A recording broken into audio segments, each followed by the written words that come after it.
Sounds about right. Like I'd rather sleep in my car in Walmart.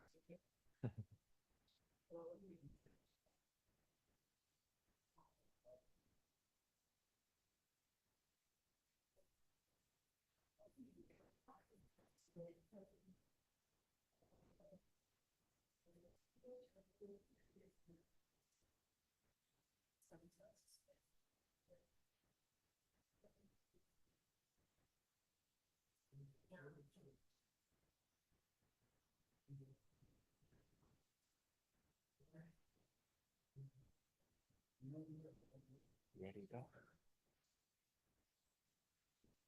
Okay, welcome everyone. My phone says it's 6 o'clock, so we're going to go with that one. It is 6 o'clock on, what is the date today? June 25th. At the beginning of this meeting, we'll begin with the Pledge of Allegiance led by Lisa Jensen. I pledge allegiance to the flag of the United States of America and to the republic for which it stands, one nation, under God, indivisible, with liberty and justice for all. Okay, we'll go ahead and start with our roll call, starting with Commissioner DeSoto. Barbie DeSoto, no conflicts. Lisa Jensen, no conflicts. Melissa Kendall, no conflicts. Daniel Gonzalez, no conflicts. And Jonathan Hill, no conflicts. As we begin our meeting, I'll read a statement on decorum. Although this is a public hearing, only the presenters and those invited by the committee may speak or ask questions. Unless otherwise invited by the chair, please wait to speak until called on. When speaking, please be sure to speak into the microphone so that the record is clear. Please state your name and city of residence for the record. Please limit side conversations as they interfere with the audio recording of the meeting. If you need to have a side conversation, please step out of the chambers. Please do not attempt to interrupt or speak over people. Intimidating or threatening speech or behavior will not be tolerated at any time. Please refrain from clapping, cheering, booing, or being otherwise disruptive during the hearing. So with that, we'll go into our first item, and our first item is actually us working as under the board authority. So I will read a statement on our authority for this type of item. The board's authority to grant variances or act on an appeal is limited to that specified in city ordinances, such as exceptionally irregular, narrow, shallow, or steep lots, or other exceptional physical conditions, whereby strict application of the ordinance would result in practical difficulty or unnecessary hardship that would deprive the owner of the reasonable use of the land or building involved, but in no other case may a variance be granted. We will make decisions on variance requests based on evidence and may only grant a variance if there is an unreasonable hardship related to the property that is denying a substantial property right, and may not consider financial, personal, or self-imposed reasoning for a variance request. In granting a variance, the board shall prescribe any conditions that it deems necessary or desirable.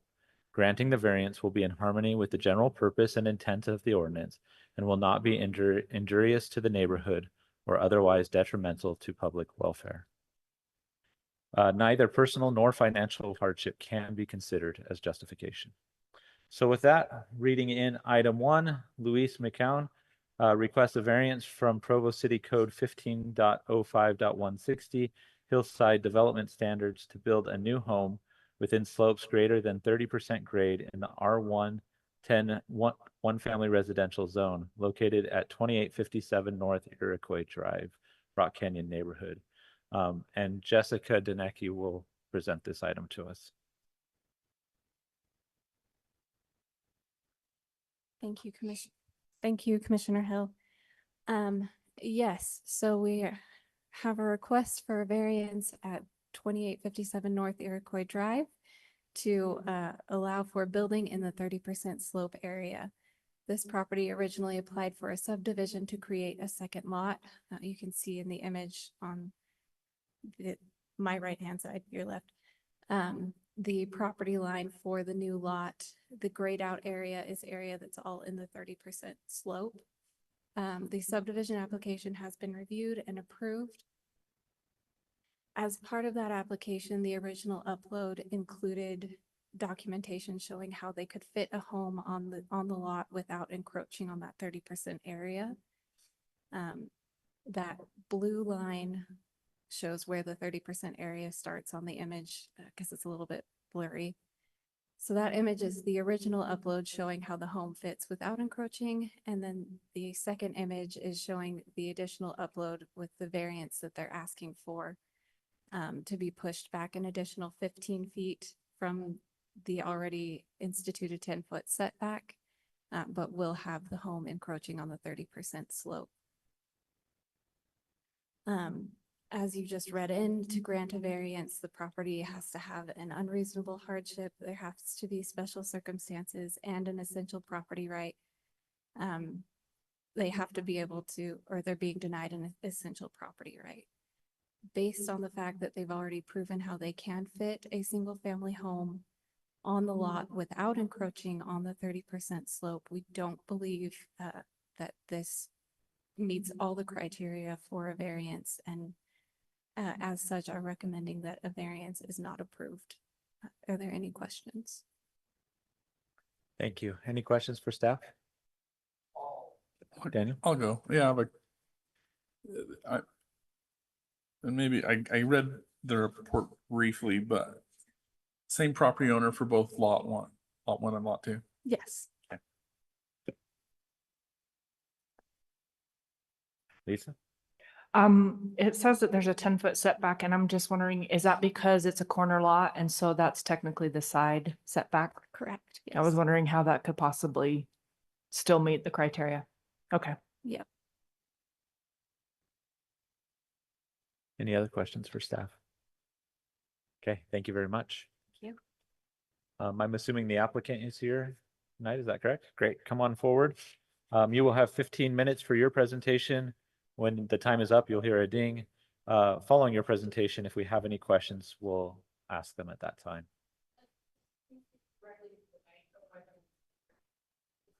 There we go, testing. Perfect.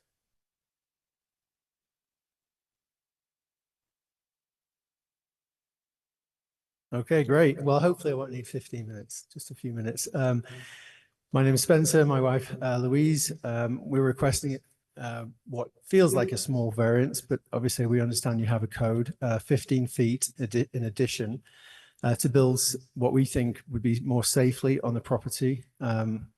And let's have a look. Let's go to the next one. This home was, as it's already been stated, built many years ago.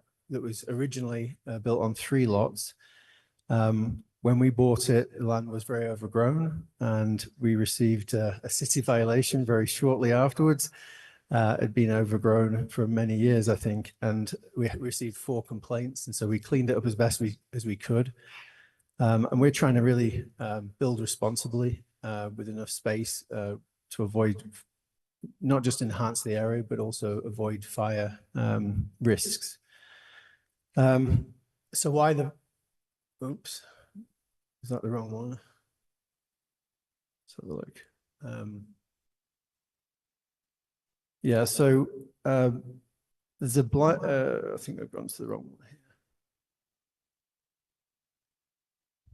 here. There is a blind hill, I'm not sure if that's the right term, but every time we come in and out, it gives us a heart attack because we think a car is going to come over the hill.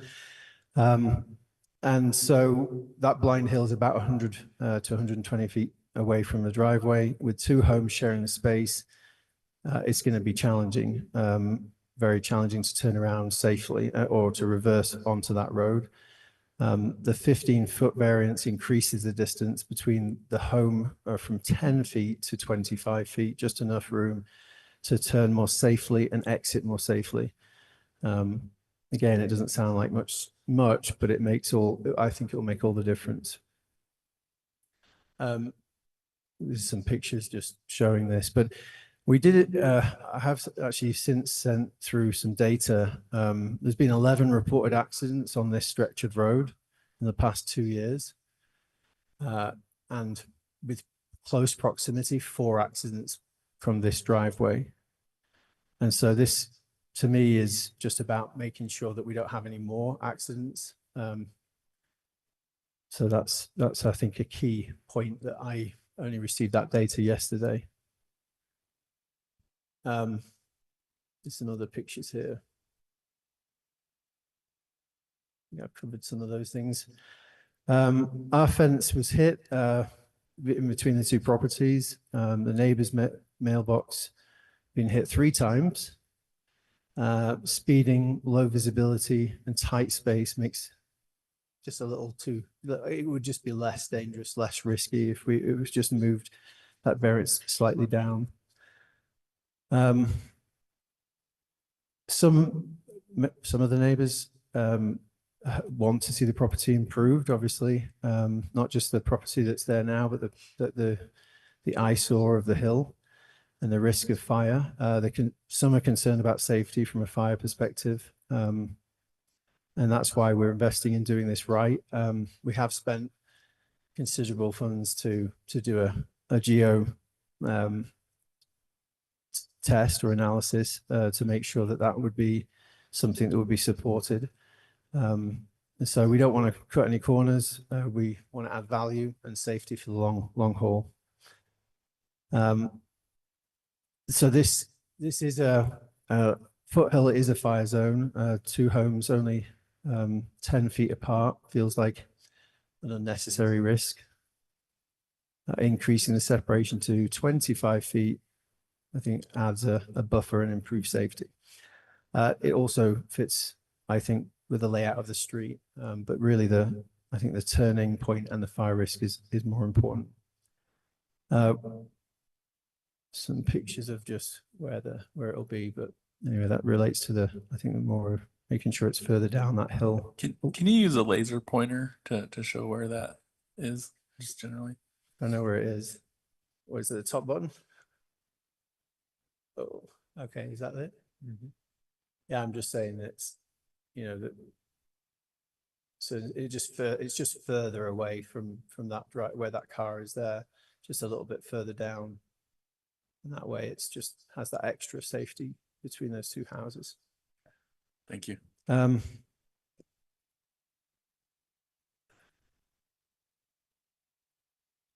Let's have a look here. Yeah, we have explored, feels like, pretty much any other option for layout, and none have worked out without creating other issues. Tighter turns, awkward spacing, safety concerns. So this is what we believe is the most practical and the least risky, the safe kind of adaptation. And then lastly, yeah, we have had civil, geotech, and structural engineers review the plan. They're in support of it, from their perspective, and their letters are also in the packet. This request aligns with the intent, I think, of the Hillside Code. We're asking for the minimum needed to build more safely and improve the neighborhood at the same time. And that's about it. Any questions? Thank you. Yeah. Any questions for the applicant? I have a question. You just mentioned that reducing the width would create bigger obstacles for you. Can you explain some of those for us? Reducing the risk. You said you tried to go back 1 slide. Yeah.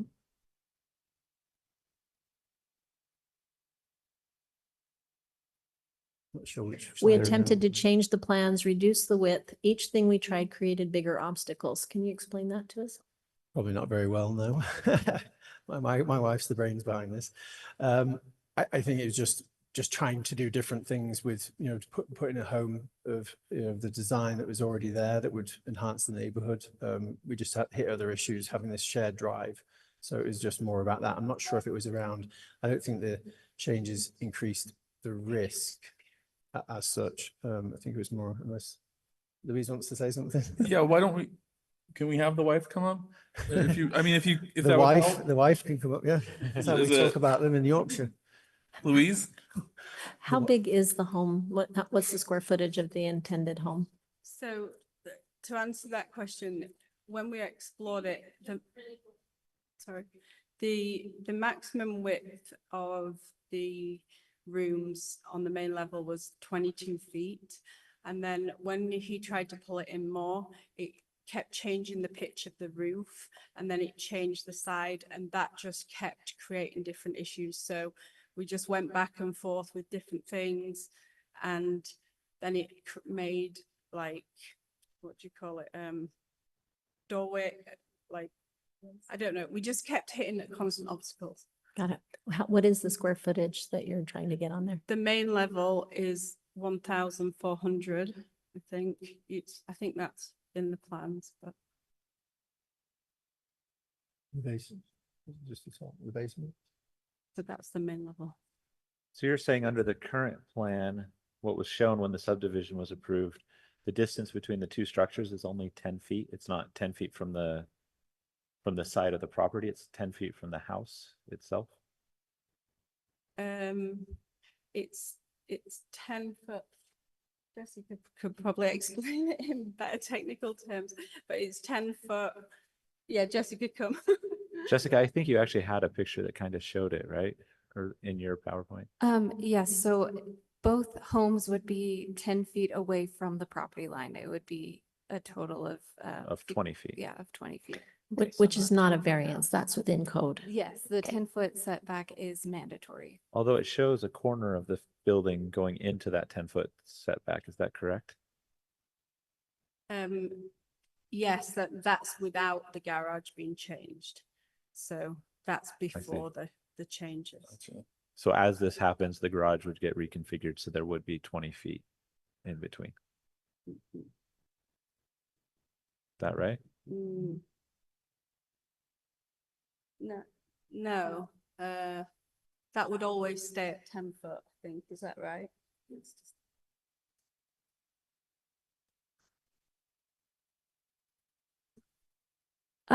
So no, my understanding was you are reorienting the garage because that section of the garage on the existing house cannot be in the 10-foot setback. That's correct. But what? Yes. That's about the 20 foot. Yeah, so the distance from building to building under the approved plan would be 20 feet, right? Yeah, to the Okay. property lines. To the property line, it's 10 each side. Yeah, correct. Okay.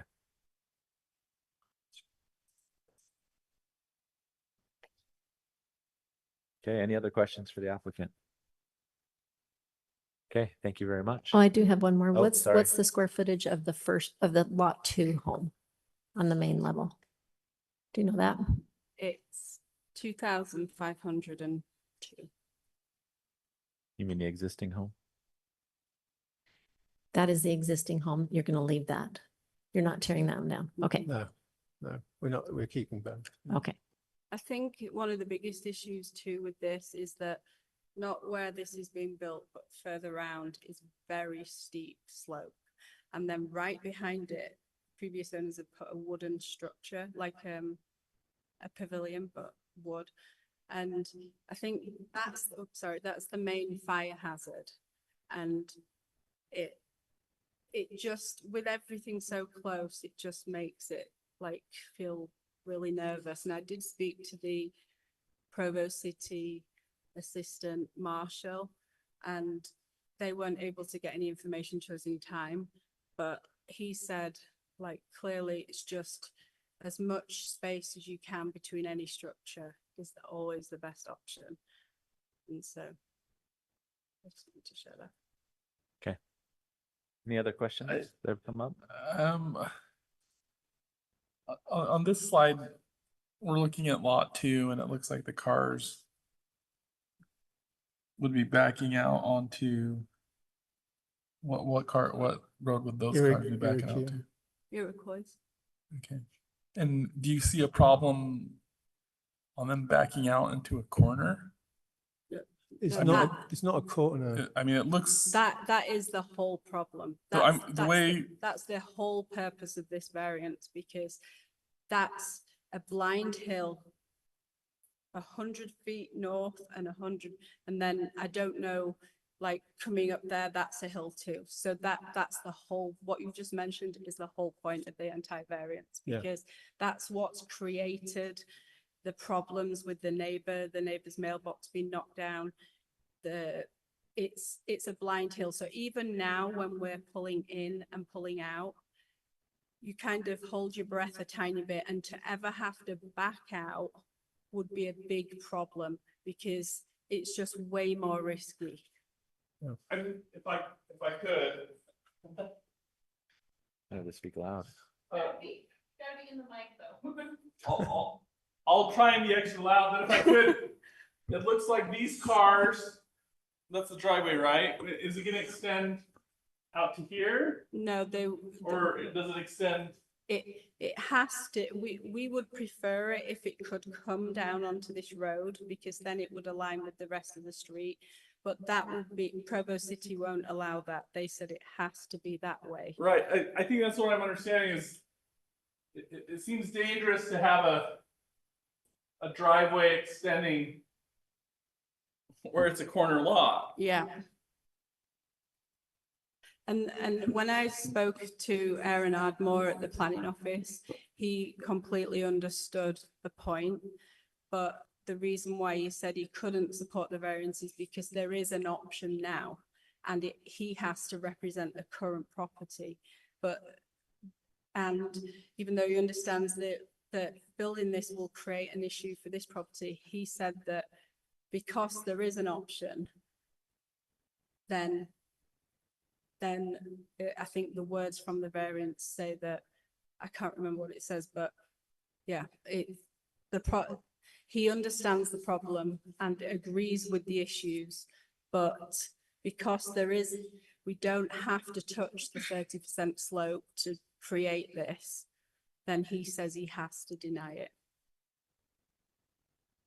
But this really, if we wanted an easy life, we just do this.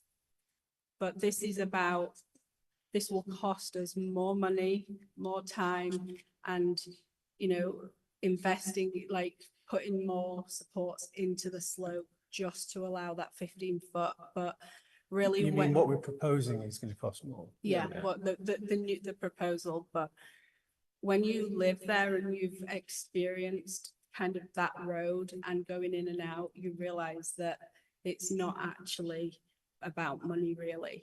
It's about creating safety. I have a question. So I was looking on Google Maps and the street view, it looks like the current garage in front of it, there's a lot of space there, and that's not anywhere that you could back into to turn around. Right now, that's what we use.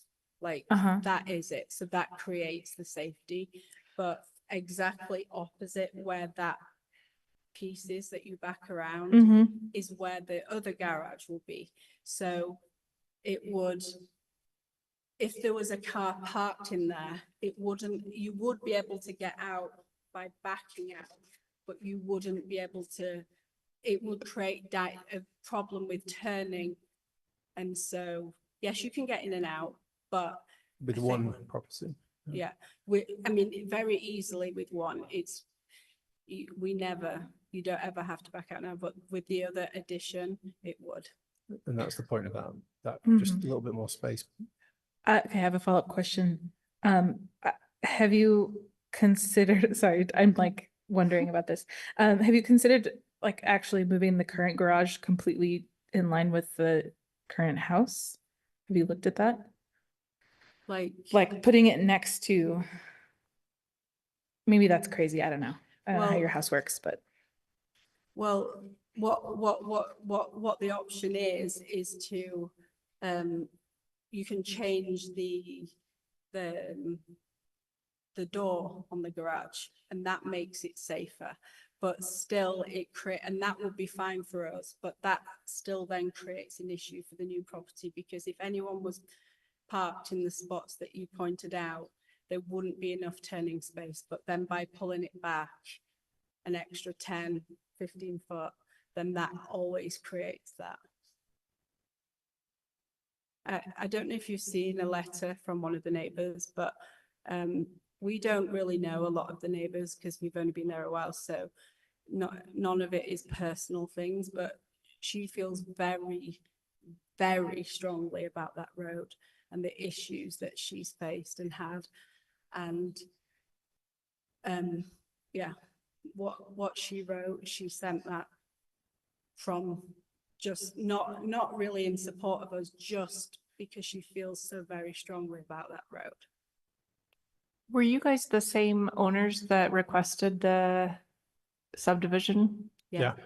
and with the original layout of the house? Yeah. Were there any thoughts about that when that happened? Like, It was, we weren't living there. unfortunately, you weren't paying attention to those sorts of Well, details But and we're also not living there at the time. So we, when we moved in no, and that's. you realized it wasn't realistic. Yeah, that was the problem, because when you see things on plans and things, then it was fine. And it wasn't actually until the civil engineer came and pointed out where the boundaries were that we were suddenly kind of alarmed, and then just got different opinions from the different engineers about what we could and couldn't do and how that would work. And so, yeah, it was a case of, we put the plans in and it all looks great on paper, but then you realize, oh, this is really adds an issue. Okay, final call. Any questions? Okay, thank you very much. Thank you. Okay, so we will now open this hearing to public comments. When your time is up, you will hear a ding and the microphone will be muted. Each person may make one comment. If we have questions, we will invite you to come back up to the microphone at that time. This time is for comments only. If you have questions about an item, please speak to staff privately. Are there any neighborhood or district chairs here tonight? Okay. Yeah, it hasn't gone to the meeting? No, okay. So we'll go ahead and just open it to the public. Please come forward if you'd like to comment on this item.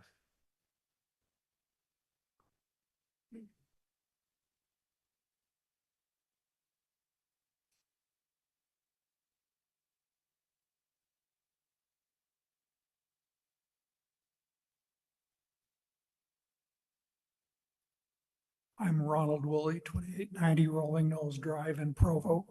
I got elected as the beginning spokesman for the people who are sitting in the back. 3 of them live across the street on Apache Lane from this property. I actually live a little farther away, but I'm concerned about it because directly across the street on Apache Lane is the home of my daughter. And we look at this and say, the slope has always been a hazard. It's an erosion hazard. Construction up there will make things really worse. You're going to have big equipment to move a lot of dirt. You're going to have big trucks, dump trucks that might tear up the street. You might have to block off the street. And looking at this diagram that you have before you right now, I see where the garage is going to be. It's going to be opposite the existing garage with 25 feet between them. That puts the entrance to the street even lower down the hill and makes the problem of seeing over the top of the hill worse. I don't see how that's a solution. I see this as a reason to justify building a second home on this property.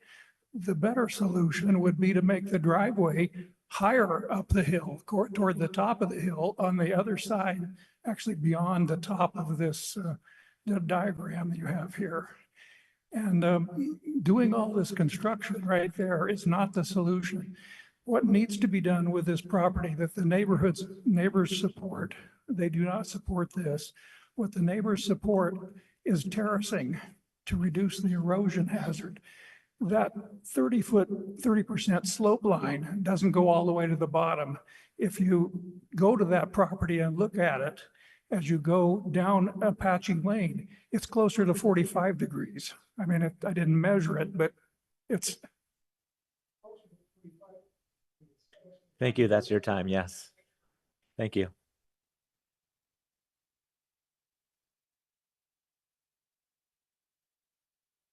I'm Hans Kelling. I'm the neighbor to the site on 2840 Apache Lane. I have no objection. What I'd like to see is that the hill will be kept clean from all the weeds and stuff that are on there. So that's my concern. Otherwise, I have no objection. Okay, thank you.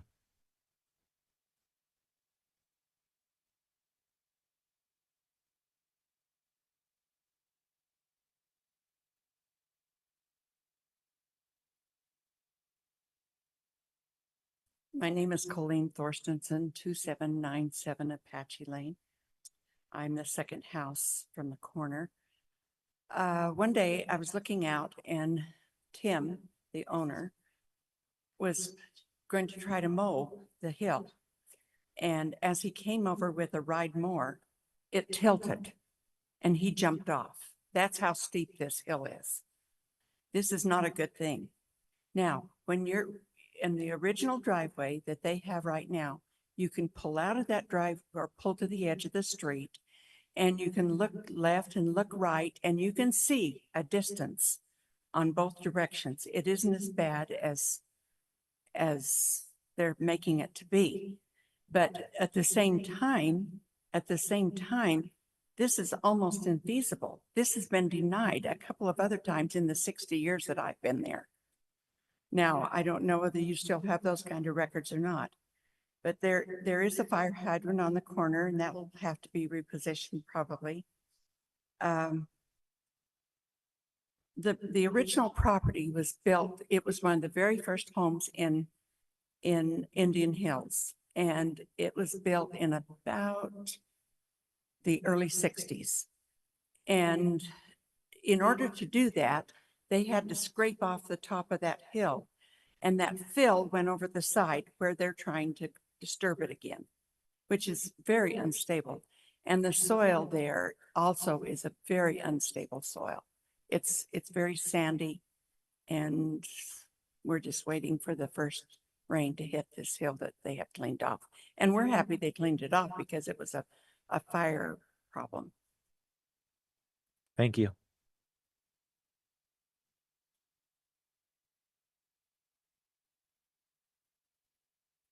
Hi, I'm Susanna Reeves, 2789 Apache Lane. We're directly across from the proposed site.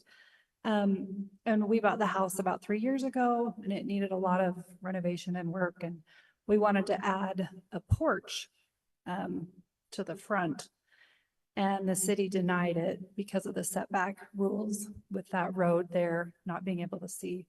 So it just seems dangerous what they're proposing to do with that driveway, which I know that road is scary. It is a blind turn, but the city would not let us add on a porch to our house. And it was only about a 10-foot porch. Thank you.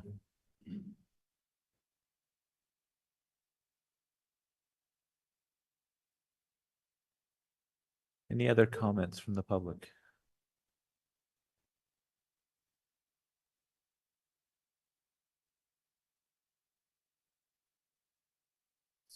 My name is Lynn Sherman. I live at 2850 Apache Lane, which is just next to Hans Kelling. We've lived in this neighborhood for 26 years. And this particular piece of property is one that probably many years ago, they should have torn down that house and divided it up because of the size.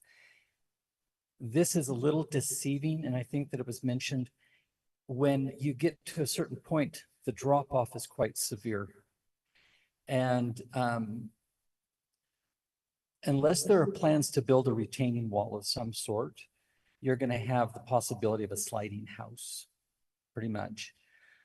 Because if you're pushing it back that much, the amount of lip at the top is probably going to be insufficient to really hold the house steady enough unless they drive pylons down a significant distance.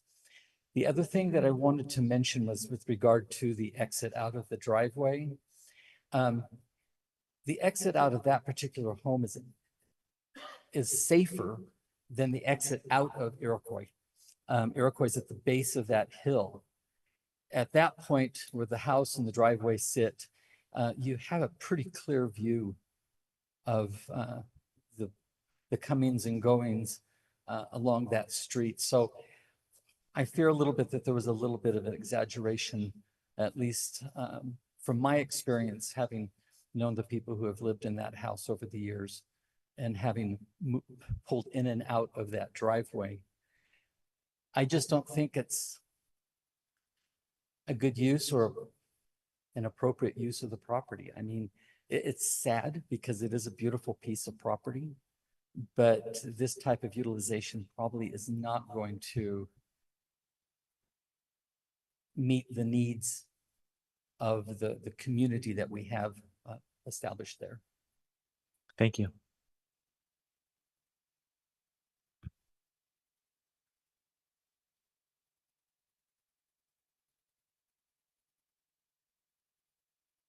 Okay, final call. Any other comments?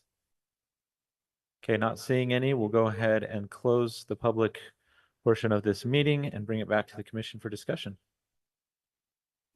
What are we thinking? I'll give a couple of initial thoughts. Read the staff report. I listened carefully to the comments by the public, and the thing that circles back to my mind is I took a class in undergrad, geology class, and my professor said if you learn anything from this class, two things: one, Mother Nature always wins; two, never build on a hill. I think one of the reasons why we have this 30% slope regulation in the Provo City Code is for hazard and safety purposes.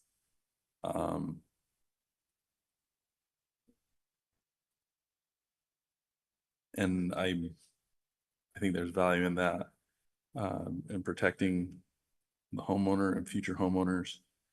And so that's probably my biggest concern right now. I am sympathetic to concerns about speed and safety in cars. I was a teenager who attended Timpview, and we would speed on Iroquois all the time.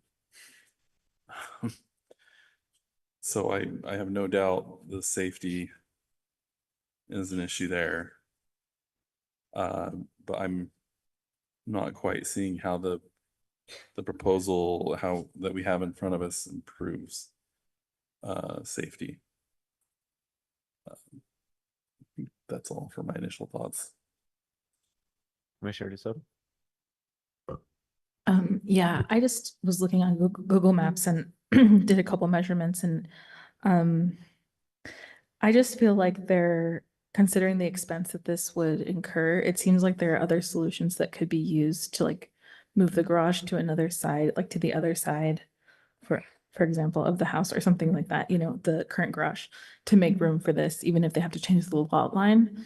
And so for the same reason that Daniel said, I think when we're looking at the requirements for a variance, that the spirit of the regulation is upheld. I think that it is a safety issue. And even though I'm almost always inclined to try and find a yes for people, I do think in this case, there are some things you could do creatively with the space that you have, even with the setbacks and things you have to have. Just from the quick measurements I took, but that's my thought. Thanks. Lisa? I live on a hill that is not anywhere near as steep as this, and there's a lot of slumping that occurs anyway. When we had to build our house to certain standards and had geotech testing done. And I've also lived in Provo long enough to know that there's a lot of houses around the city that are cracking and sliding because of the hill. And having been on the planning commission for several years, I have seen the intent of the Hillside ordinance and trying to, working with the engineering department and the development services department to come up with ways to help property owners use their land without doing dangerous things with them. I'm also a proponent of using your garages, and I'm looking at this giant slab of concrete in front of the house.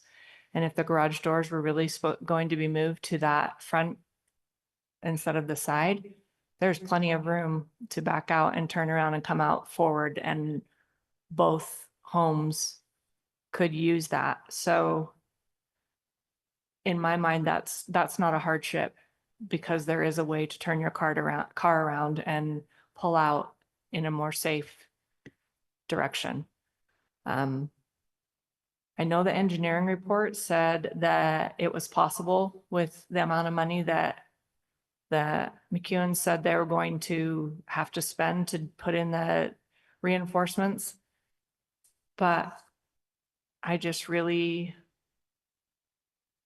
I feel like the money would be better spent using the hilltop than risking the hillside, because it looks like it's stable and it looks like the numbers add up, but I speak from experience that I don't think it's a risk that's worthy of the ask.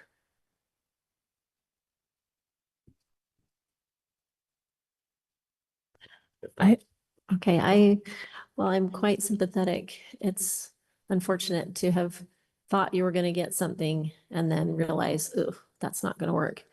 So I am very sympathetic to that. The hillside ordinance is important. And so a variance to that would have to really be because there was a huge hardship.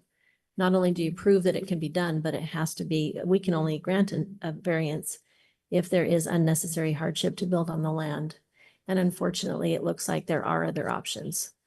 Might not be the home that you had intended to build there, but there are other options. And so I feel like our hands are tied on this. I agree. And I do also, I mean, what you said about the hillside is really important. I remember a friend of mine, has a PhD in geology, and he's like, we lived on Foothill at the time, and he's like, oh, you guys live right on the fault line. And so these are real concerns that, you know, it would be irresponsible, I think, to not take that into account. And really, this is for safety. And I feel like there's no going around that. Yeah, I think for me, the key here is that it is a variance, right? Do I kind of like a little more space between the buildings? Yes, that's nice. If engineering says it can be done, I have to trust that because I don't know. But does it reach the standard of a variance, right? And that's where I'm quite hesitant, because there is a plan that works. I agree. I look at this and I think that, you know, both can kind of use that space in front of the house next to the road as a turnaround spot to get turned around. There's also kind of a wide shoulder. So, you know, on Center Street where I live, people back into that and then merge into the lane to try to make it a little safer. So I think there's options there. It's also not a hardship that is unique to this property per se. I went and drove by there this morning just to check it out in person, and there's lots of hillsides all over the place that are working with the same kinds of issues. And most of them are large lots that would love to split and things like that. So, Which is why we have the hillside or the overlay. Yeah. Right. Yeah, exactly. So for me, it's just a high bar to meet, and I don't know if it meets that bar. Yeah, if I were to summarize like my personal findings, there's like five circumstances where the Board of Adjustment may grant a variance. Subpart I, this is on page 3, number 2, subpart I. I don't find that this causes a unreasonable hardship. Subpart 2, I don't believe there are special circumstances that do not generally apply to other aspects of the property in the same district. Subpart 3, I don't find that granting the variance is essential to the enjoyment of the property right. But those are the 3 parts where, and I believe we have to meet all 5 conditions. For me, I don't find it at least on the first 3. Okay, are we ready for a motion then? Unfortunately, I would really love to be able to say yes, but I think we've seen too many times that somebody should have said no to a similar thing, and we don't want to create another problem like that. One thing I did like was that this neighborhood isn't an outlandishly crazy size house neighborhood. So it's not like building a smaller footprint home like the original one proposed in the subdivision requirement would look out of place. I think you could build something very nice there. So, and I absolutely hope a home still gets built there. Yeah. Yeah. It'll have killer views, that's for sure, because it's kind of, that hill puts it above the stuff around it. Okay, so I'd like to make a motion. I'll make a motion. Item number 1, Louise McKeown requests a variance from Provo City Code 15.05160 Hillside Development Standards to build a new home within the slopes greater than 30% grade in the R1.10 zone located at 2857 North Iroquois Drive, Rock Canyon neighborhood. I move that the Planning Commission deny the requested variance based on not meeting subparts. This is on page 3, number 2, subparts 1, 2, and 3 for not granting a variance because it does not meet those conditions. Thank you. Do we have a second? I'll second. Any discussion on the motion before we vote? Okay, let's start the voting at my left. Aye. Aye. Aye.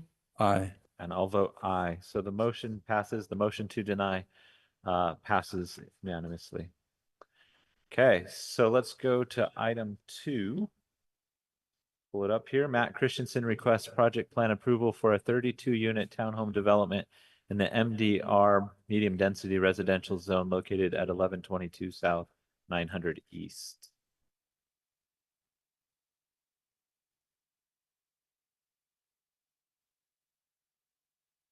All right, so you'll note in your staff report that this is an item that came before you as a concept plan and as a rezone in the past, earlier this year. You approved the concept plan for this and the city council approved the rezone. That included a development agreement, which in summary is that they would have to stick to the concept plan, which they have in this project plan, you'll see. And that there would be an HOA that's established that would only allow 35% of the units to be rented at any time. And that would be in perpetuity. Here's the project plan. As you can see, it's, if you recall the concept plan, it matches what was done there. So this is for 32 townhome units. The parking on this site meets the parking requirement. The 72 units are required. They're providing 73. The landscaping plan here shows how the property be landscaped and also shows the amenity space that meets the amenity space requirements. There'd be a playground and kind of a picnic barbecue area as well. Here's some renderings and elevations of the property that show that it's within the 45 feet. It's at 32 feet in height, so it meets the MDR height requirements. Here are the floor plans. So it's a 3-level townhome unit. Each unit would be 3 bedrooms. And staff's recommending approval of this project plan with the condition that a final plat is approved and recorded along with CCNRs and the deed restriction that was part of the development agreement. And that's my presentation. I'll answer any questions that you have for me. Awesome. Thank you, Dustin. Commissioner Jensen. You said there's a playground and picnic area. Are there any other amenities offered?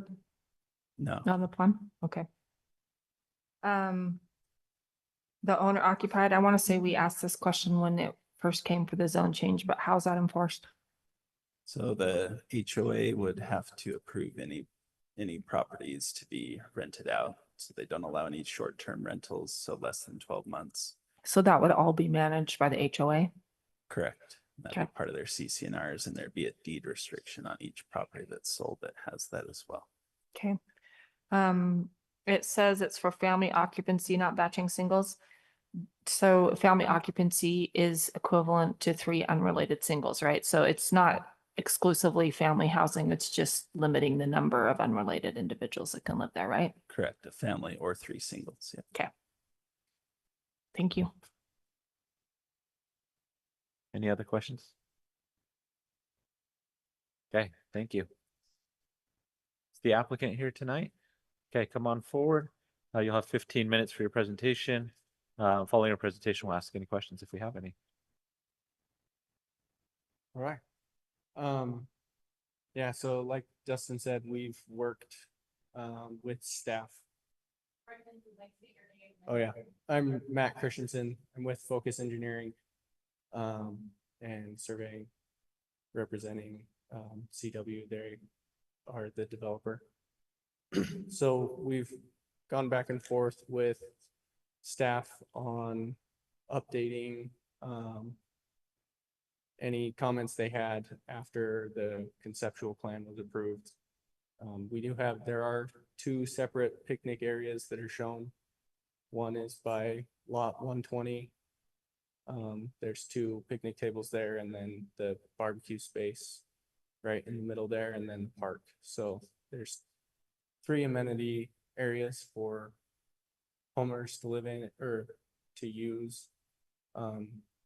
Like you stated, the parking requirement is met. And yeah, we worked with staff on all the utilities. And yeah, it was actually pretty smooth to get to this point. Okay, thank you. Any questions for the applicant? Okay, thank you very much.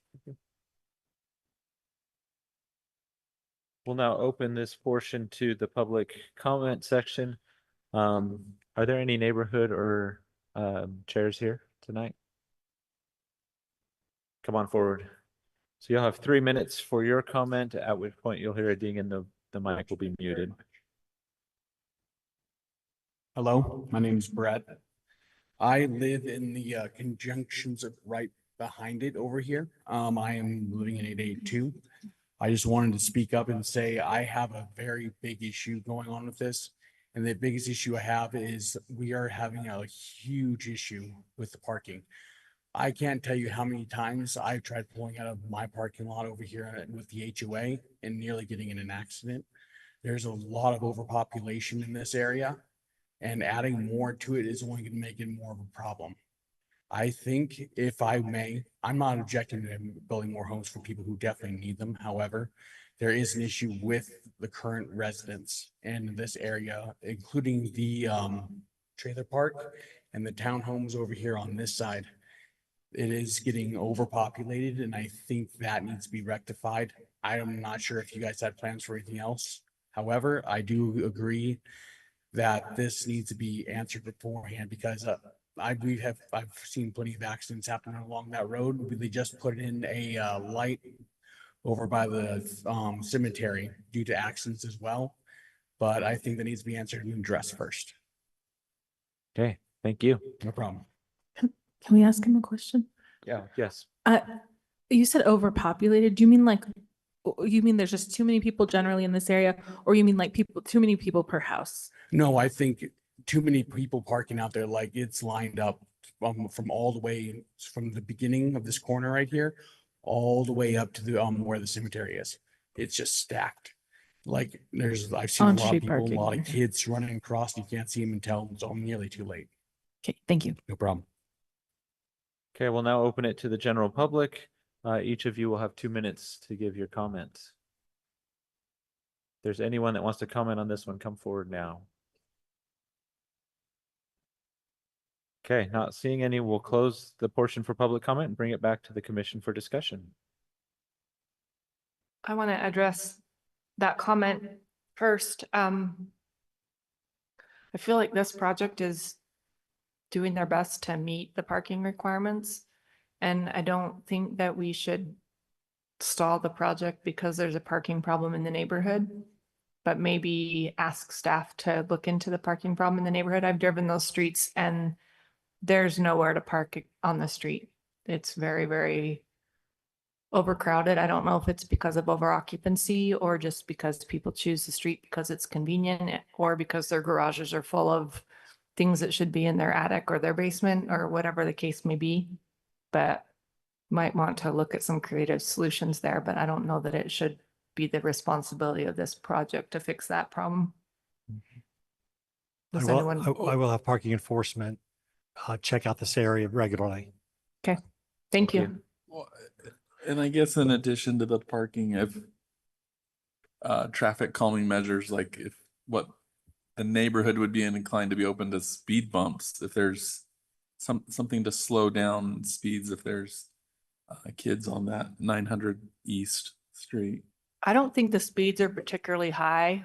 I mean, higher than they should be, but not over the speed limit. It's just that there's not really good infrastructure. If I remember correctly, on the west side of that street, there's no sidewalks. It looks like that's shown on this map because there's a lot of old homes that are in between these new developments. Okay, yeah. And the streets are very narrow and not super improved. So it's just kind of a neglected, not redeveloped area, which adds to the danger, I think. Is this adding a sidewalk here then? This plan? Yes. I think so, yeah. is. Yeah, Yes. so this Okay. would be, that would be That an would be an improvement right improvement. there. Curb and gutter instead of dirt. It would improve, but if people are gonna keep parking wall to wall on that street, it's unrealistic to think that all of these units are going to not park on the street as well, because we've seen that throughout the city. The code doesn't give us the right to say, actually, we need you to give us 40 more spots because we don't believe you're going to use your garage. But that's the reality of it. Yeah. And just by way of like information, neighborhoods can talk to the parking enforcement people and create their own plans. So talk to your neighbors, see if you can come to an agreement. Yeah, I agree. I think that it shouldn't fall to this one property because other properties aren't managing their parking, or because there needs to be some sort of system in place instigated by the neighborhood to agree upon permitting or something like that.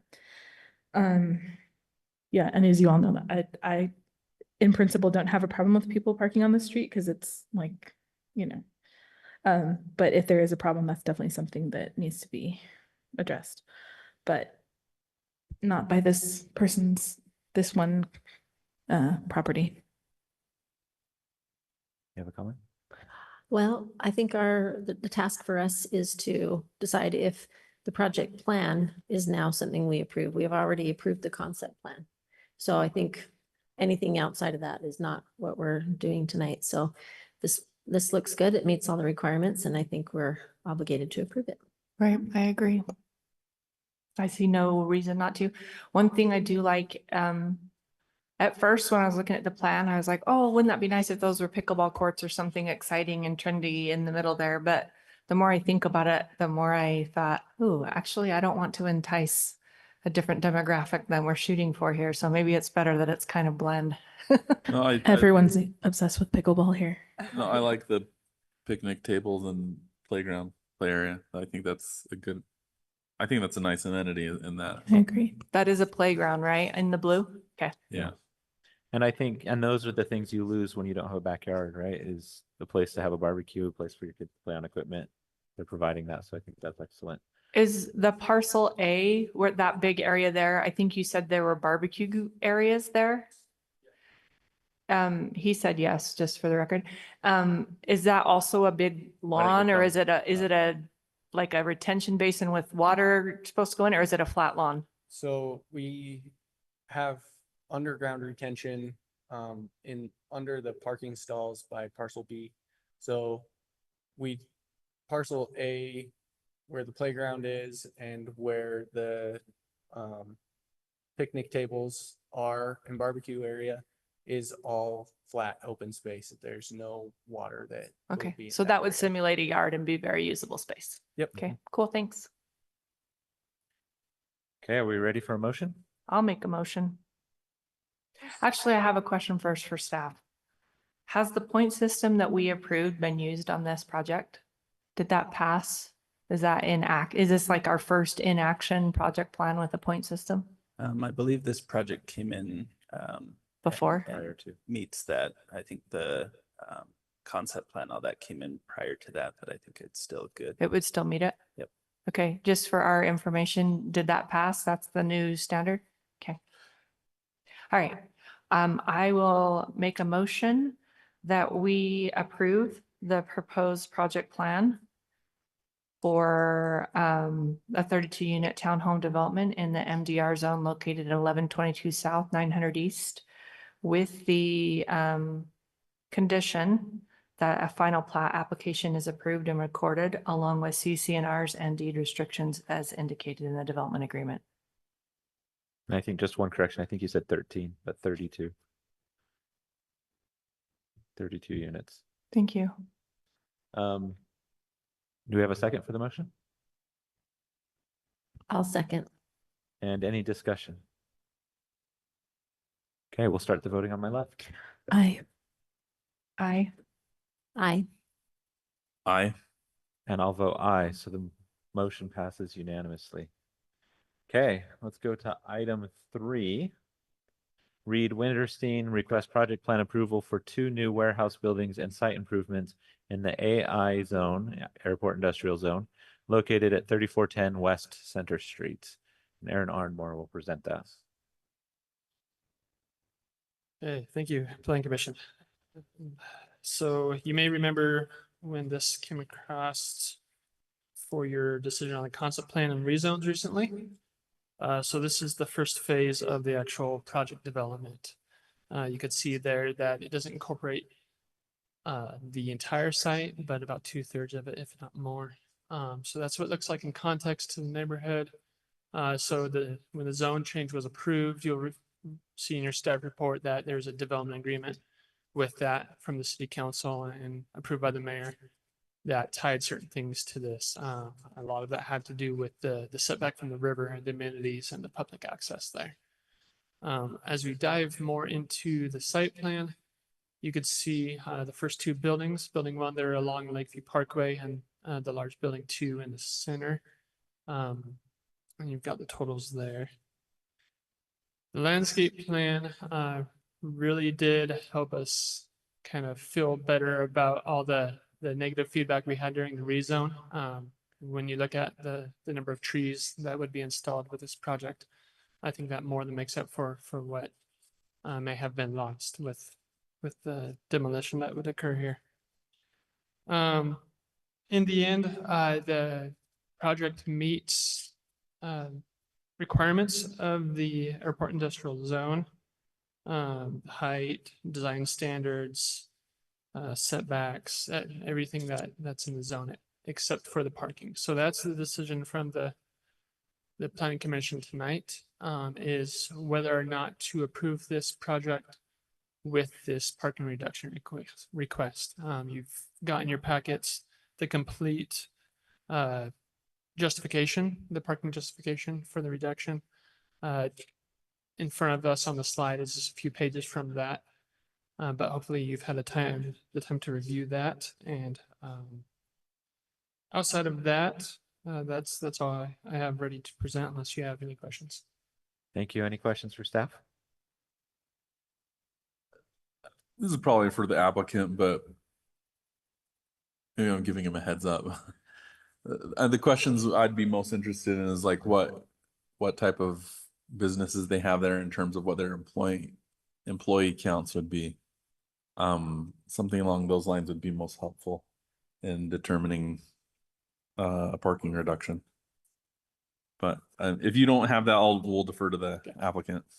Aaron, can you go back to the site plan? Yep. This one or this one? Okay. So is that solid line the kind of setback from the river? Is that what that is? Yeah, that secondary. Yeah, that line. This thin black line. Yeah, that's the 50-foot setback that was approved. And so you can put roads and stuff within that setback? That Yeah, doesn't no violate buildings that? or parking, but access lanes on landscaping would be fine. Okay, because it makes it feel really, really narrow in a couple of those places for, something that we liked a lot was that kind of amenity of a trail. But in some places it feels like it's just a sidewalk on the side of the road to me, but. You have to remember that if you look at the landscape plan, most of it's covered by trees. So Yeah. the ground plan doesn't really reflect the canopy that would be over it. So maybe it wouldn't True. feel as enclosed. Perhaps not. My questions are about what was on the concept plan that we reviewed, because this still looks very close to the river. It was a 40-foot setback in the concept plan. So we This saw is a 50-foot. 50. And then how did the footprint of the buildings look comparatively? I don't remember the middle building being as big as this one on the concept plan, but I could be remembering A wrong. few versions ago, what you saw with like the prior rezone and general plans, the concept was different. This was the concept that came with the most recent rezone to rezone Okay. the right third of it to So, airport industrial. Okay, This so is what was as far as footprint goes, this is very similar to what we reviewed Yes, with very the zone consistent. change. Yeah. Okay. Except that didn't they have more parking before? Like we didn't. No. So parking that wasn't our reduction was always consideration. part of their plan, but it wasn't a decision point at the concept plan level. Okay, I don't remember that. We never, I think because we didn't know percentage of use, we didn't have the ability to We tabulate didn't have that much detail at the concept plan. parking of what the uses would be. Can I ask you? Oh, sorry. Can I ask you if we go to the one that compares other cities with our requirements? Can you kind of help us understand, do you feel like Provo City's requirement for warehousing is outdated? Do you feel like why is it different? Why is it so different than other places? It's definitely high. We're looking at that through our Title 14 rewrite, and that's when the numbers we'd expect to change because it is pretty high compared to how the market works now. So you might in the future very quickly be leaning towards reducing that requirement anyway. Right, that standard wouldn't be as high in the near future. Can you give us a guess of how high you might think in general terms? I don't It have is? anything to Okay. respond to that yet. Okay. But I would say that Lehigh, American Fork, Draper, those are all pretty representative of cities along in Utah County and even along the Wasatch Front. We have asked the consultant working on the zoning ordinance rewrite to pay special attention to 1437, the parking ordinance, and compare our standards, which go back to the 1970s, to other cities and see if there are places where we're just asking for too much. Are there any checklist things we can review when we grant or not grant a parking reduction request? There's not a checklist per se. There's some general language and some kind of initial ideas in 1437-050.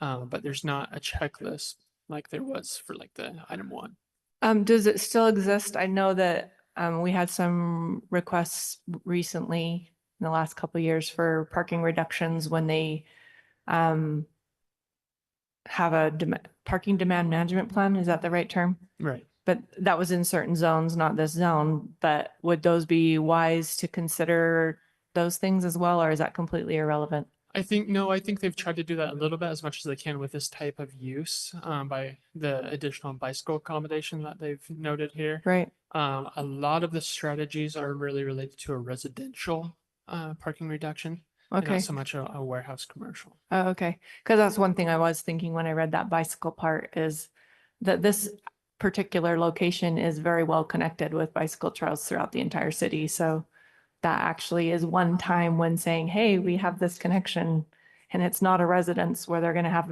to park their car from when they're going to go to grandma's house for Sunday dinner or whatever. Right. So I could actually believe that they wouldn't need as many spots. Okay. So can I, maybe the math is on here already and I can't quite see it, but what would the parking requirement be for this project if you took the one parking stall per 1,000 square feet? So the 1 per 1,000. For the warehouse or manufacturing? For a warehouse, because isn't this all warehouse? Yeah, because they try to It's a break mix of office, the mix. manufacturing and warehouse. So on the right-hand side, But it's It- light manufacturing, if I remember right. it right? shows the breakdown of what they anticipate with office, manufacturing and warehouse uses.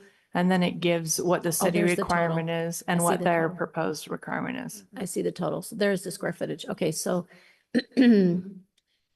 okay, that helps because it's 97,720 square feet in one building and so building 2 is 297 square feet. Is that right? Yeah, It's almost 300,000. Yeah, Nearly 298. okay. So they're still asking for less than 1,000 a square foot, and that's based on the warehouse, right? Yeah, they're doing 1 per 2,000 square feet for the warehouse square footage, Mhm. which is the most lenient one. So Draper I has did that some one. math on the parking based on the comparative values, but maybe we should let Yeah, let's let's talk let the about it after a moment. applicant talk first, and then we can talk about our ideas about parking. Okay, any last questions for staff? The slide in front of us right now, who produced this? That was, give me 1 second, I can answer that. It's on the first page of it. It says like AE Urbia at the top. Yes, exactly. Who are they? Architect and engineering firm, Who- local in Salt Lake, I believe. Who funded them? Like who asked for them to do this? So the applicant would have an engineering firm produce this study and. Okay. Yeah. Gotcha. Thank you. Thank you, Aaron. Thanks. Okay, we'll go ahead and invite the applicant to come forward. You'll have 15 minutes for your presentations. If we have questions, we'll ask them at the end.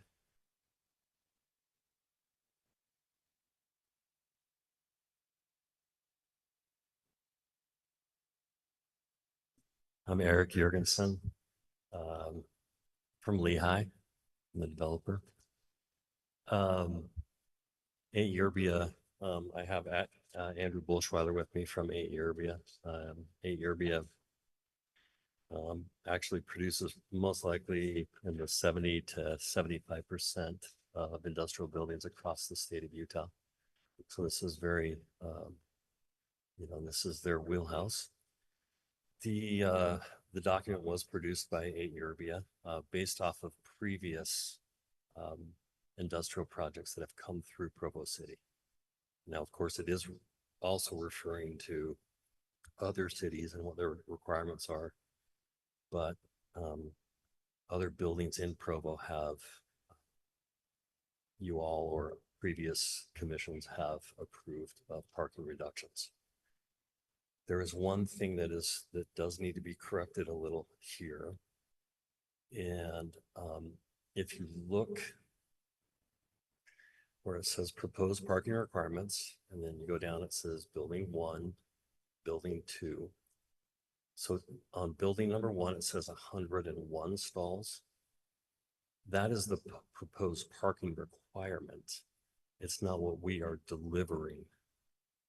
Then you go down to 242. Again, proposed parking requirement, but not the amount we're delivering. So if you look at 101 plus 243, that equals 343 proposal. But then you go down to the paragraph below that. We are providing between these two buildings 429 stalls. That makes sense. So we're providing more than what we were even proposing based off of norms in the industry. Now, the one thing that Aaron said that was very accurate is the manufacturing. If you remember the tenant that we have in building number 2, which is the 300,000, a little under 300,000, is New Skin. And it's a subsidiary of New Skin, and the company is called Wasatch Labs or Wasatch Product Development. They have two different types. They produce many of the products of New Skin, but for other manufacturers as well, or retailers as well. So they'll produce toothpaste, suntan lotion, and so forth. So it's light manufacturing. Most of their production lines are automated, so that they do not require, an employee for every single production line. Their staffing, of course, to answer your questions, there's definitely office staff there. That's why a small portion of the buildings is office. If you look at building number 2, it's 20,000 square feet of office, roughly 6% of the 300,000. The manufacturing area, there'll be a tenant improvement plan that'll be delivered, or submitted to the city, and it'll show that, and then the vast majority you can see is warehouse. And This type of building is called a cross dock. So there's entrances on both sides. So the materials will come in on one side and then obviously go out on the other side. So as you can see, there's 429 stalls between the buildings, and the reality is building number one, really truly, there is no variance requested for building number one. The city parking requirement is 161 stalls. There's 186 for building one. So there's actually no variance. We're over that. The variance comes to building two. And so you can do the math. 429 minus the 186 suffices very sufficiently for building number two, based off of the other things that I've said. And the reality is at any time, the amount of employees from from Wasatch Labs, he said they would be between 125 to 150 employees. And so and a lot of them commute. We do suspect, just like Miss Jensen or Mrs. Jensen said, they'll take the trails there and so forth. A lot of them are dropped off at work and so forth. And then of course there's some office staff there, but I guess what I'm saying is pretty standard. It's a pretty standard request based off of what's out there right now. And you have any questions for me or for Andrew with the ARB, feel free to answer those questions. Great, thank you so much. Any questions for the applicant? Yeah, so the peak, Provo doesn't use this standard, but the peak highest employee per shift, for both buildings, you would have sufficient parking for both of those, you anticipate? Absolutely. Okay. And the other thing to note is the building has docks on both sides. And so when the trailers come in, there's sufficient, parking for them when they're docking to the building. So it's laid out really well in that respect as well. How many parking spots are in that back left corner versus the ones around the building? So the back left corner, what we want to do is, and then what we've proposed is to leave that to be trailer parking you can see the deeper stalls. So if there is ever a time when a lot of materials come in, that would be overflow trailer parking. And so sometimes a trailer will come in empty and then they don't want to park it, in the dock. And so they'll just put it out there. But that's essentially what we're proposing for that, or what we're planning for that. So those are But not those are counted? included in your 429 or not included? The trailer parking is not. If you look to the right of the bigger stalls, you can see that is parking. Those little spots there are. Yeah, the little spots are parking. Yep, right there. Okay. And then the bigger ones to the left are trailer, and then that's a turn. That's a turn for a turnaround. Okay. Where would you imagine, I know there's according to the development agreement that the city council established with you, that you have to allow public access to this back area.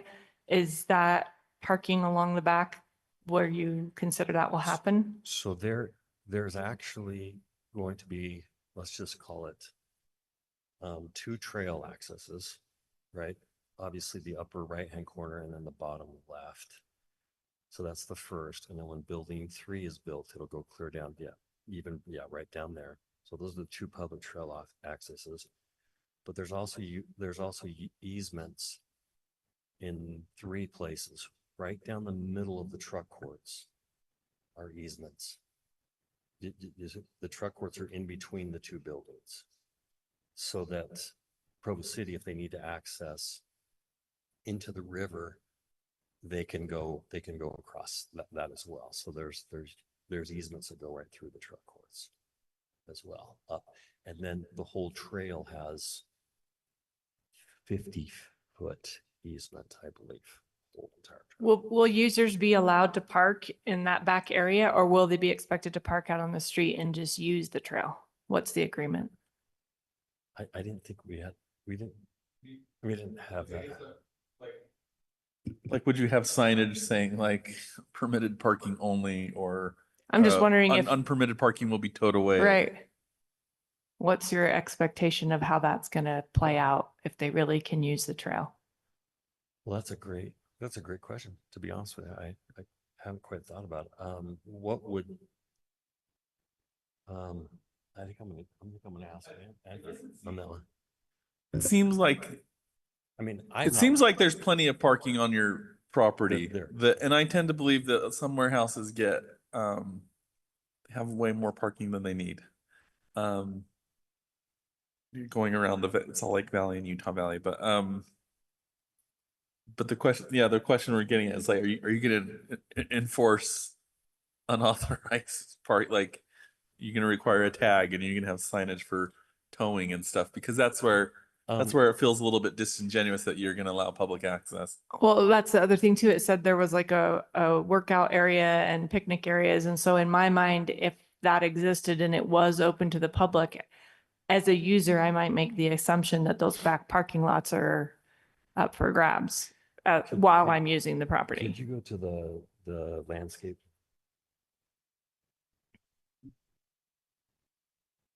So the landscape plan, well, the upper left, there's a workout area up there. I guess it's not. No, up more towards the trail. Do you see the white line right along the riverbank is the trail. That way. Yeah. Well, the two access points for the public are obviously, the upper right-hand corner and then bottom left. And then there's the whole, Lakeview Parkway street that they could park on. And then over and around is another road that goes down into the, to the Delta area that a lot of people park as well. To access the trail. I would say from a parking standpoint, yes, we're not going to enforce tags, but the reality is, if all of a sudden we show up one morning and there's 200 cars there, because they planned somebody's planned a party on the public property. easement. Yeah. Then, and then it's disrupting business. I don't know. We'd have to just kind of cross that bridge when it comes. We'd have to come back to you at the city and discuss it. And this is Scott Thorson with CIR Engineering. So if you go back to the other slide, he put this one together. Scott Thorson with CIR Engineering. Those back parking stalls are available to the public. On the subdivision plat that is coming through with this, there is public access that goes up, and it includes just the parking stalls that are directly east of the trailer.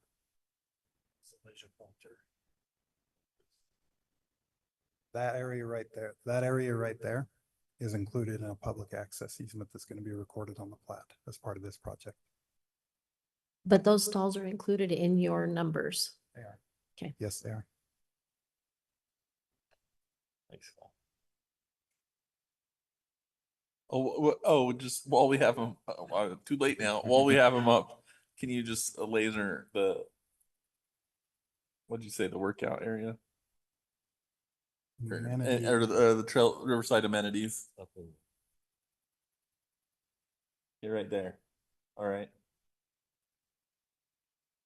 Thanks. And that was originally part of the development agreement. So I've talked with Aaron at length about that.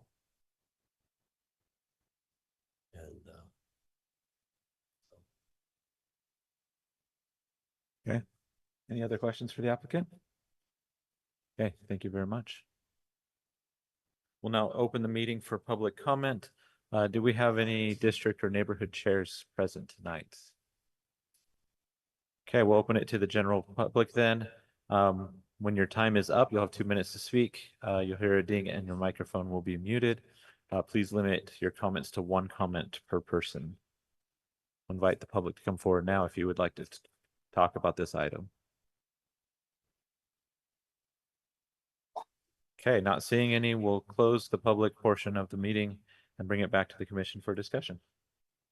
Would now be a good time for me to share my parking ideas. Yeah. Yeah. Let's hear 'em. Okay, so I looked at the other cities that were reviewed in this report that was submitted. And I just sort of tried to come up with an average that was close to that met the intent of ours, but also compared their numbers. So I figured out the math with the square footage that they have proposed by using 250 square feet. So 4 per thousand for the office. So kept that the same because it was kind of in the middle of those other numbers.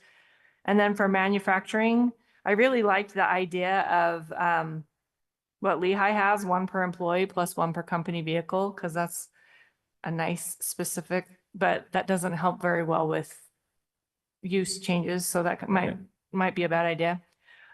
So on that one, I kept the standard the same as what Provo has. I just kept 1 per thousand because the others had the same. And then on the warehouse, I went to 1 per 1,200, which is 0.83 per thousand.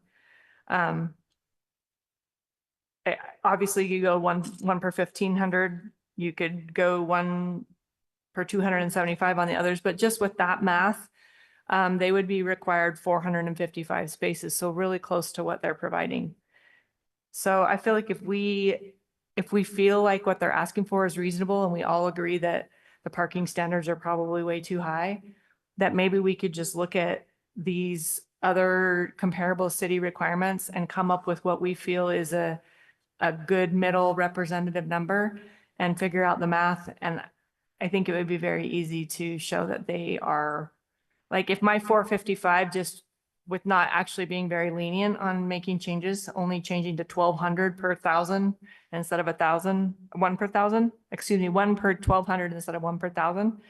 That right there gave them 455 spots required. So I don't know how you guys feel about that. What's the call of our question tonight? Are we to come up with our own parking reduction standard for this case? Or are we just deciding whether we approve their proposed reduction? I think we can just say we approve their reduction, but I think it might be useful if we say this is why, because we feel like based on these standards, these numbers work and the math checks out, therefore we're okay with it. That was the only reason I would say, let's pick a number. Rationale. Yeah, let's pick a number so that we can show numerically that it actually works based on other comparable standards. That's what I would say. So unless you guys disagree with that, and we can just say yes or no. I agree with that. I did. I do too. I do agree that our parking standards are too high. I did similar math. I used 1 per thousand for the warehouse portion of it just to match kind of American Fork. That's what I went with. That puts it up at about 470, 480. We require 764. For me, it feels like 44% reduction actually is the right number. Even though the numbers shown aren't correct, it is a 44% reduction. And it just feels a little steep to me. And the layout seems a little tight, especially because this is an area where I don't think we're going to get a lot of bike commuting because it's way out on the edge of town. And I don't think that, there's no good public transportation in the area. There's one bus every 45 minutes or something, somewhat nearby. And so I just worry that 44% is too much. I would be willing to consider a parking reduction, just maybe not this much. So the reason, if it's helpful to know, the reason like I say, I kept the first 2 parking standards exactly the same in my math as what Provo has. And then I just doubled from 1 per 600 to 1 per 1,200. So that was all I did there. And that was still very close on the smaller side of what the other cities were doing. Right. Because that was much closer to 1,000 than it was to 2,000. I mean, with parking reductions, it's interesting because we are just kind of picking numbers of what would we consider acceptable, right? Which is the inherent problem with like parking standards, because how can you possibly know what every circumstance it could ever have? But I suspect that a lot of the employees, except for the office employees, are going to be coming from nearby in this area, like people who like could staff a warehouse, you know? You think they'll come from the west side? You The don't think average so? home cost is over 500,000. And they're all big. I don't mean like way far out there, but I just mean maybe on the side of the freeway, on the west side. Yeah, I don't think so. But also a lot of people in my neighborhood use they do bike on the trail all the time to get places where they're going. There's a lot of immigrants in my neighborhood and they ride bikes and scooters. So it's not that impractical for. I mean, I bike that trail. I live right next to this thing. But yeah, I know my neighbors. I know who lives around there. It's not warehouse employees. They're going to be coming from farther out, and I think they're going to end up driving. I mean, it's a guess, right? I think you're right. That's what we're thinking, but that's what I think is going to happen.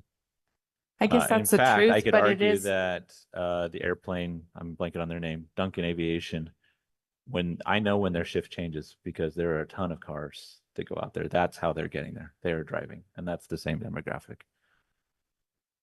The thing is, we build it so it's possible. So there is a bus line that goes down Center Street, and there is hopefully going to be some extended UVX connection close by.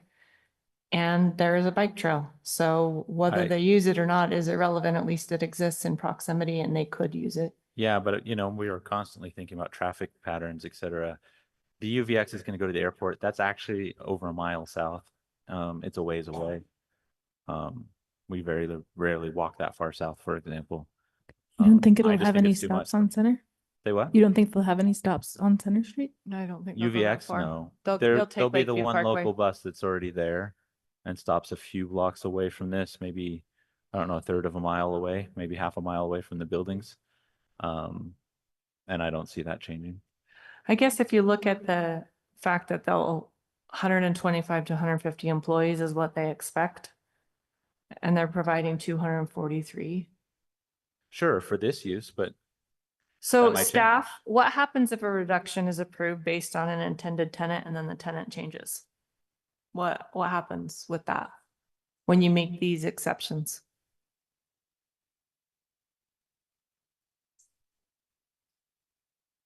I mean, obviously, there's only that many parking spots, but Right, so you've seen on residential products, there's extra space that could be converted to parking because that kind of language is in the code. In this situation, there isn't a lot of extra space on the site. I mean, there's the open space amenities, but those are tied to the DA. So I think you've got what you've got, and a user that comes and investigates the site isn't going to choose it if they don't feel like they can park all the employees there, is what my assumption would be, but. Melissa has a comment. Okay. I'm not gonna go in front of you, but Okay, I can let's wait my have her turn. go, and then I have a Great. couple things Okay, after so that. I just have a couple thoughts. Number one, I do think that the city's parking standard is too high. So, and the city agrees with that. You're going to reevaluate that. I think that using what the other cities have done, I think is fine, is good. I do believe that especially with warehouses and manufacturing, there's going to be more and more automation and less employees over time. So I like the concept of linking parking to a square footage rather than an employee, because then it doesn't matter. You've created it for the size. And I think that if we use the 1 in 1,000 for the warehouse and the manufacturing, that's fine. So that would mean that what they proposed is adequate. No, not Yeah. with 1,000. It has to be a higher number No, for because warehouse. they've got more on the building one. It comes out to like 470. I It's think. 455 with 1 per 1,200. So it would have to be a higher number than 1 per Yeah, essentially 1,200. you have to double the warehouse. If you use 1,000, you have to double the warehouse number. So that's 136 extra spots that they need over the 343. So that's about 475 or so that they would need to get to. So we would just have to Can choose. somebody else do that math? You did that math already for us. Okay, go ahead. Can you come back up and clarify this? Thank you. Yeah, so on the paragraph, the provided parking for the master plan is 429. So we're already saying we believe it's 429. Right. So we're We're close. We're within 26 Or by my stalls, numbers, or by 50, yours 60. 50. So So my other, The other thing to consider is building number 3.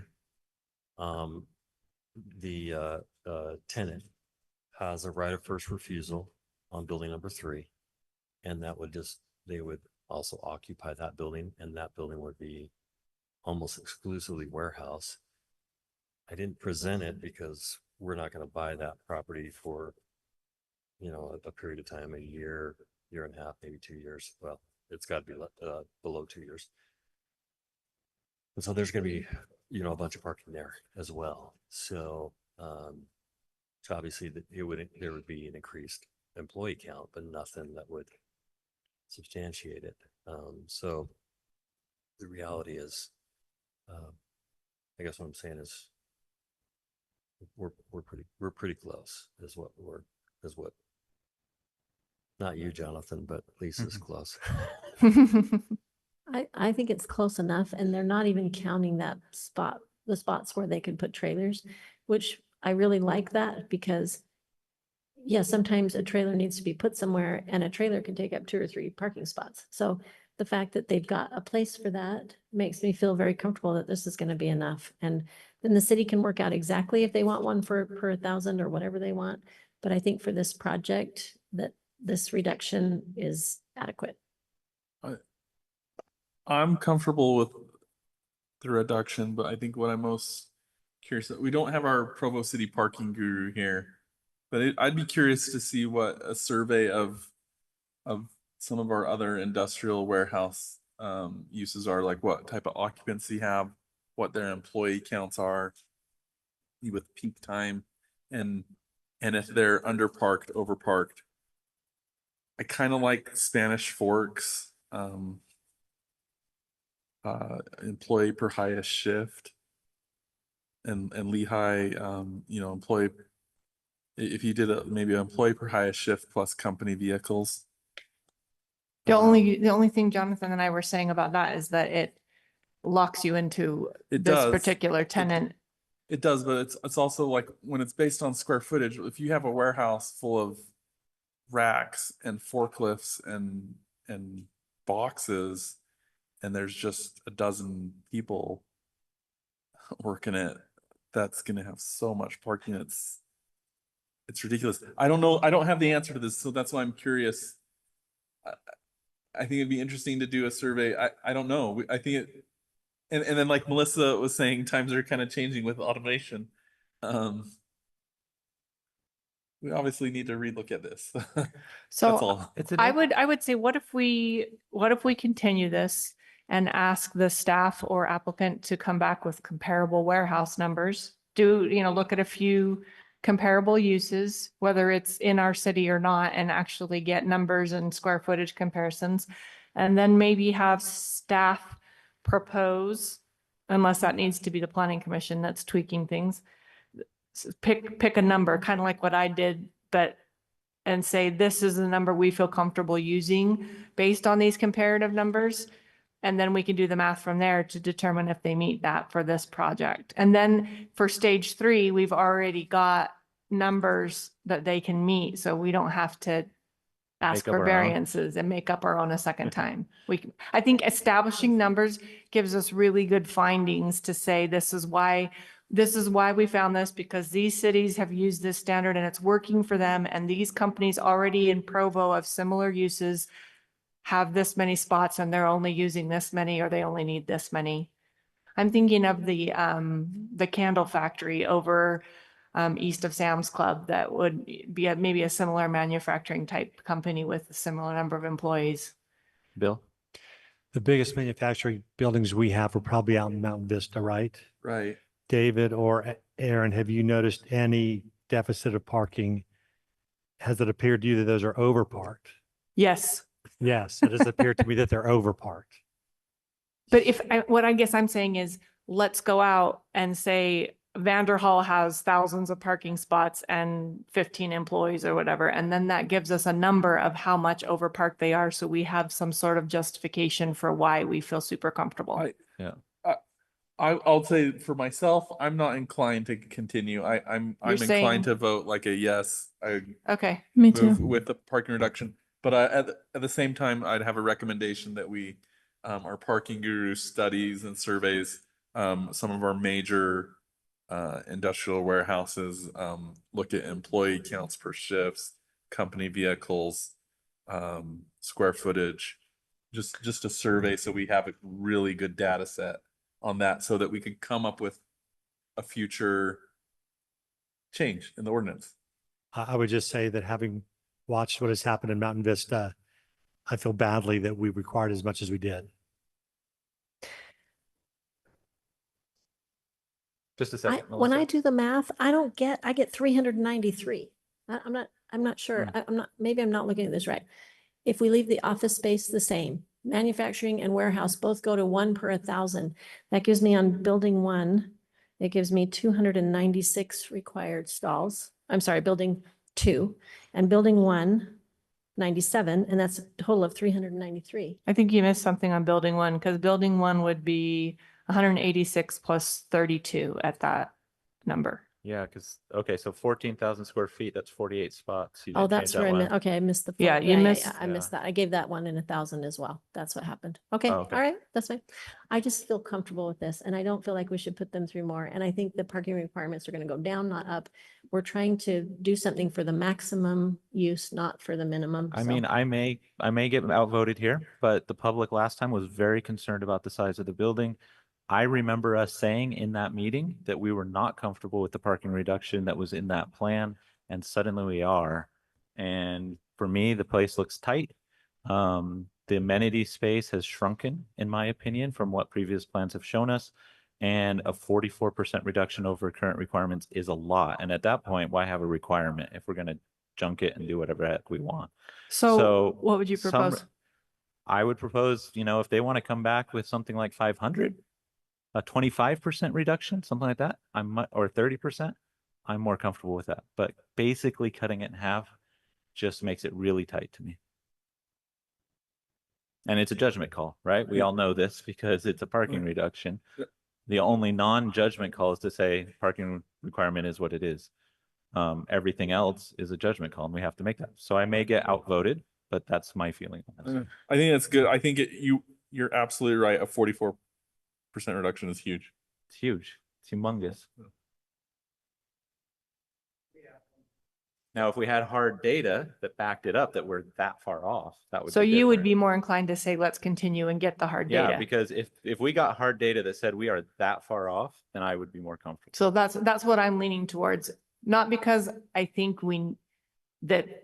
I think we're going to find that this is enough, but I think that having that research done ahead of time doesn't set a bad precedent. It sets a good one because it moves us forward with the changes that are necessary instead of some random decision that doesn't have a And it measuring. helps when we go to the neighborhood and say, yeah, we gave a big parking reduction, but it was based on data, not just our gut feeling. Right, Right. I right. think that's just easier to go to people who are already wary about this development in general to be able to say it's data backed.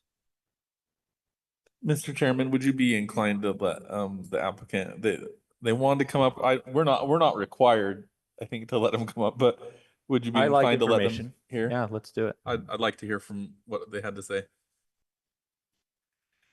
Scott Thorson again. Brought up the Mountain Vista Industrial Park, Vanderhall, ZH Industries, all those. The majority of those buildings in there have the exact same parking reduction and were approved as what we're proposing here. And they're still empty. They do not have parking problems, no. Yeah. And I'm Andrew with ARBA, and we did those parking reports for Vanderhall on all those buildings as well. So it's the exact same report, the exact same. Matter of fact, one of them, we did it 1 per 4,000 and it was approved. But again, it was way too much parking. And so why didn't you ask for a bigger parking reduction on that I mean, particular because one? you guys, if those things are so over, like so much extra parking, why didn't you ask for more? Was it a sense that you're afraid how planning commission might decide? It was an owner request and stuff, but all of the ones that we've done since, which are Tracy Hall and this canal are all at the one per 2,000, one per 1,000. And we're not anywhere using anywhere near this parking at all.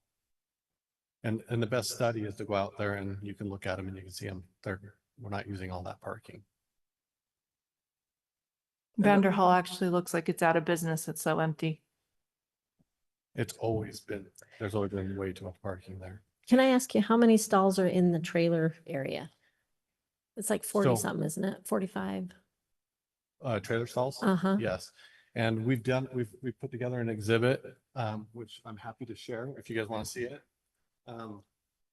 Because If we were to modify the trailer, we would add 120 more parking stalls. Yeah. So if there became a need and the trailer stalls weren't being used, we have the ability to take out the trailer stalls and put in car parking stalls and add another 120 stalls.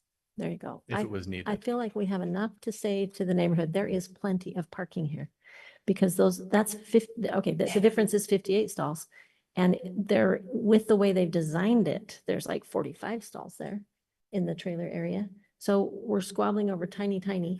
And they If we have the counted ability to the make it trailer 100 spots, something. then we're up to the numbers. Totally. Almost mine. Jonathan's numbers and definitely my numbers. I would say let's just vote on it, and if it ends up 4-1, it ends up 4-1. Yeah, It's yeah. not a big deal.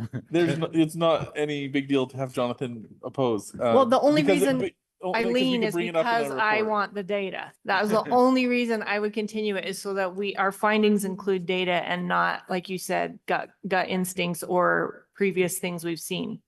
Right. And I would argue we have plenty of data because we have other cities' data, other things that the city does. We have that they have this ability to expand.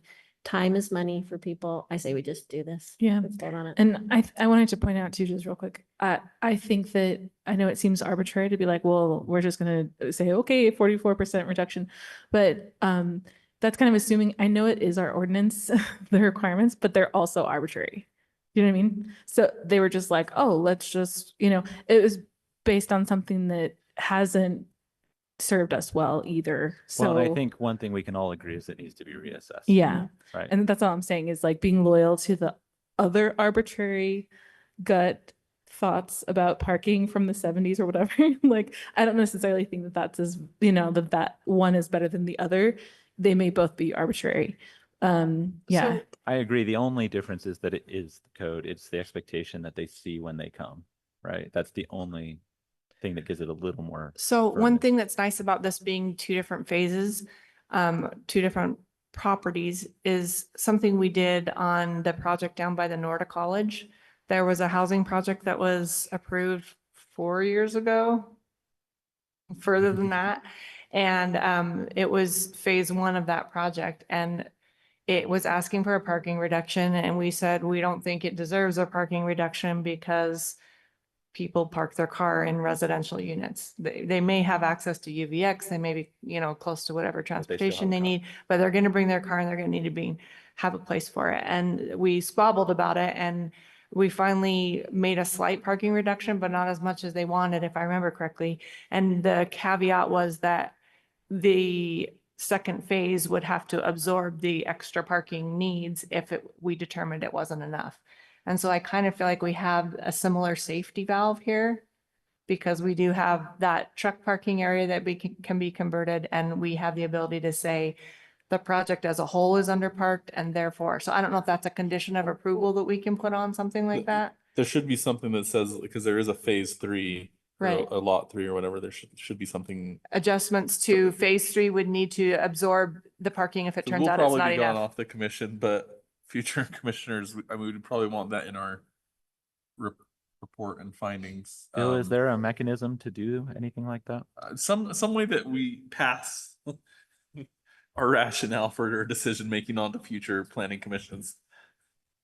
It would Yeah, be in a staff it's- report. It's well within the plan commission's right to do an approval with conditions. And if that wants to be a condition that's voted upon in a majority of the plan commission, then that's in the report of action and that gets carried through.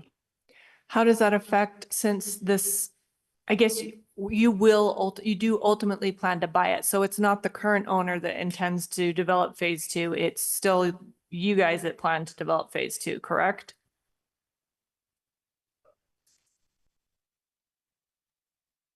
I was just looking back at the current owner. Yeah, we're under contract with the current owner to buy lot number 3, to build building number 3. Because that does take some profitability away if we say, actually, your warehouse can't be as big as you want it because you now have to put in 100 extra spots to absorb from the other one. If it gets True, overparked. but the reality, what's that? It would be 58, she said. Depending on which math you want to use. Yeah. Well, and then, like we said, there's absorption up in the trailer parking. So it would work. But the reality is building 3 is going to be the same tenant. And the thing to understand about Wasatch Labs is once they start occupancy of the building, they're going to spend 30 to 40, maybe even $50 million on equipment to go into the building. They're not going. The tenant's not changing. They're not going anywhere. So then once they start producing more applesauce or whatever they're producing, they're going to need another warehouse, which is obviously building number 3. And you can see the parking, is not high for a warehouse, and they'll already have their the production lines over in building number 2. So anyway, so that parking will, I can't say this for the fact, but that parking is going to be very sufficient as well, just similar to building number 1, just by the configuration of the building. Because building 1 has so much parking on the frontage. So building 3 is going to have the same thing, so much parking on the frontage, which is, just envision that building. You can see building 1 on the right side, how much parking is right there. Go over to building 3 on that left side, there's going to be a ton of frontage. And then one other little note, you can see we had to actually adjust the lot lines. You can see the lot lines for building 2 is like that little notch right there. Right. Nope. Go right down to the entrance. Go right there.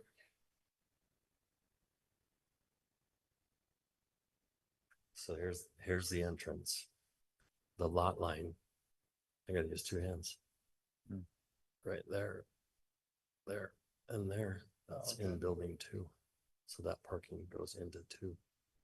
And then we're not even asking for a variance on building 1. Okay. So when we come over here to building 3, it's going to be very similar to building 1.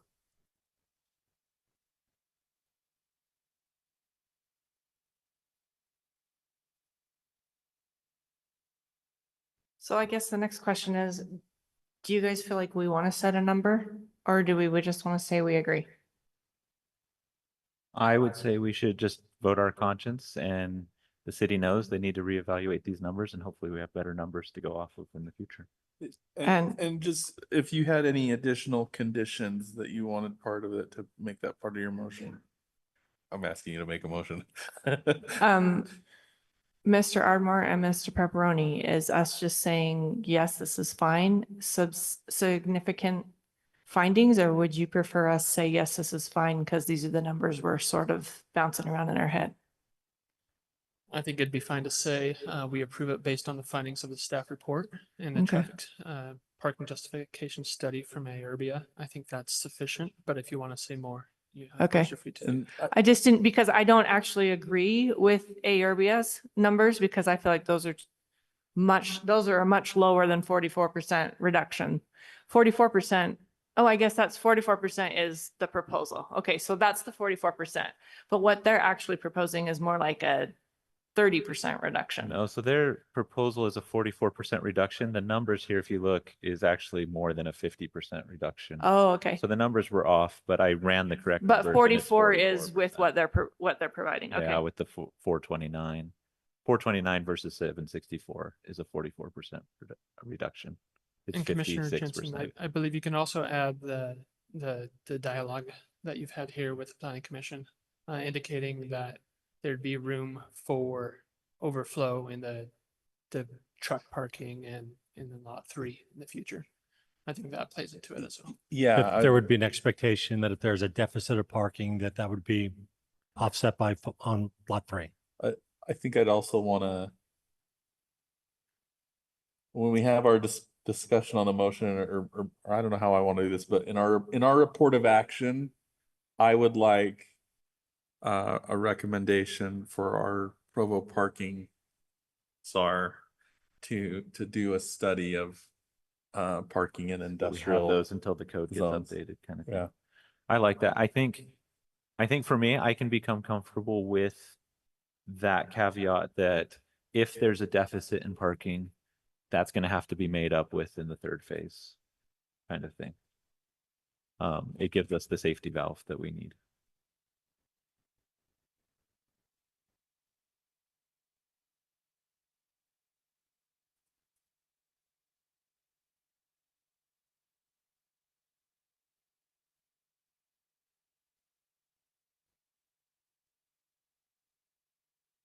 Okay, are we ready for a motion then?